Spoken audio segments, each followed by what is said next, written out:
Murder at the Cornish Teashop is such a fun, cozy mystery. This is following Maddie. She used to be a head chef at this fancy restaurant.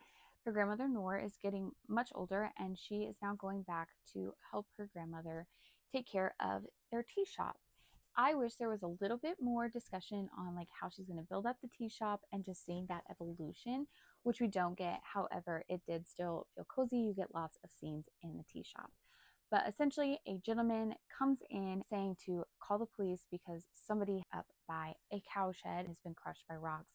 However, upon closer inspection, it doesn't look so innocent. Maddie now is going to help discover who the murderer is.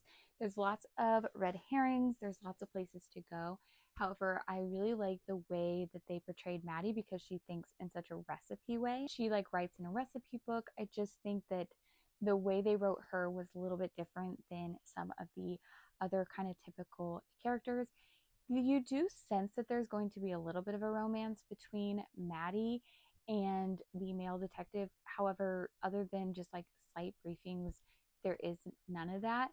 I liked that it was very cozy, it was very fun, yet it didn't seem slow. She wasn't self-detecting, doing really silly, stupid things. She did occasionally withhold evidence, which was probably not the best, but not as terrible as others. So overall, I think it was fun. I think it was cozy getting to see who it was, and I don't think it's super obvious, and I think it was fun to solve.